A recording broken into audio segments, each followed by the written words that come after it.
Tai iš tikrųjų labai baisų skaičiai, jeigu mes šnekame apie 500 000 išvykusių žmonių, lietuvių, kurie buvo priversti, galime pavadinti tokį labai grubų terminą, ištremti iš Lietuvos.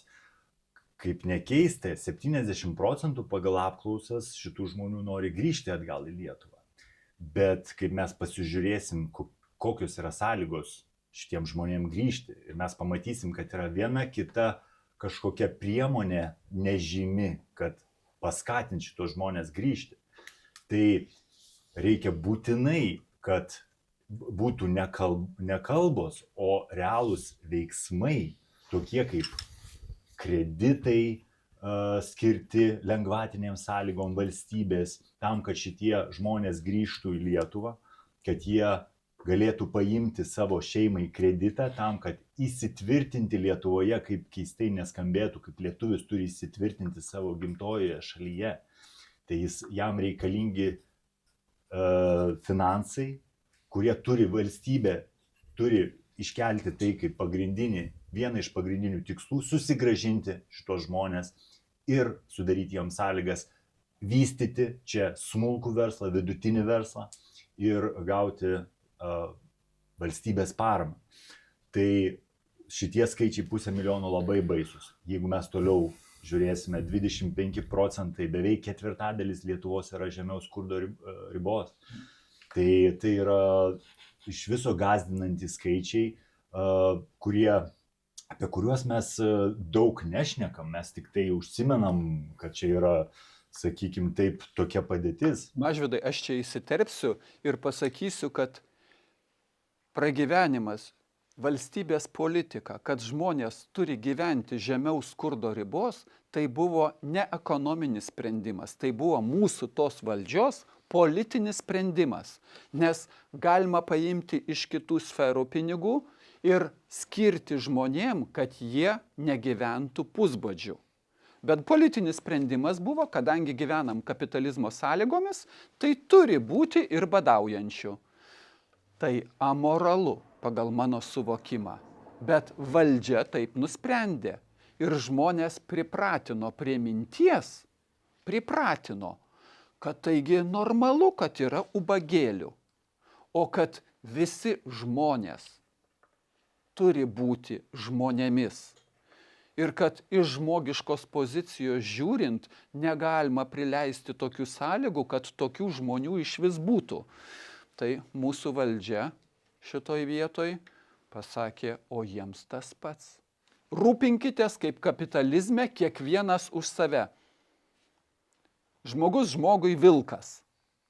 Tai tokie principiniai sprendimai valdžios politikos lūpose ar ne, man atrodo, yra tiesiog nedori ir nepadorus.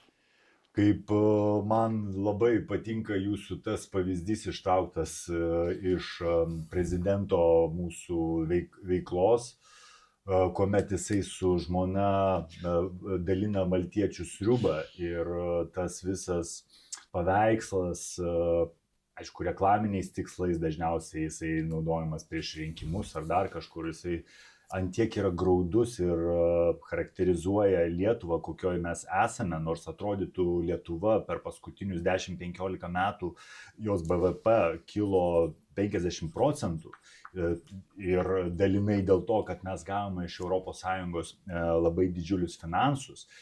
Aišku, mes kažką tai atidavėm, mes atidavėm ne kažką, o mes atidavėm savo suvereniteto dalį, mes atidavėm savo nacionalinius, sakykime, ir išteklius, ir galiausiai gamybos, visą pramonę faktiškai atidavėm.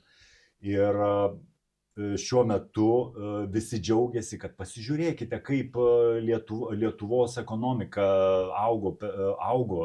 Žiūrėkite, čia neva nuopelnai yra tik tai išskirtinai valdančiųjų. Tačiau, kaip tu pasižiūri visą pasaulio ekonomiką, viso pasaulio ekonomika taip pat augo 30% per paskutinius 10-15 metų. Tai visi, tu būk bet kokia šalis, daugiau ar mažiau, tu augai su ta inercija visa. Tai Mažvydai, šitam kontekste man visat norisi palyginti tada su Kinija. Kinija, kuri komunistinė bloga šalis ir kurią Gabrielius Landsbergis paskelbė, kad mes jau turim nugalėti ir ekonominį karą, jeigu jį paskelbsime. Fizinį karą, karštą karą, kaip Rusijai, dar nepaskelbėm Kinijai, ar ne? Bet ekonominį tai paskelbėm ir nugalėjom. Tai Kinija padarė tai, Kinijos ta bloga valdžia padarė tai, ko pasaulio istorijoje iš vis nebuvo. Keli šimtai milijonų žmonių per 20 metų buvo ištraukti iš skurdo. Pasaulio ekonomisto žiūrėjau išvadas, pasaulio istorijoje nėra antro tokio atvejo.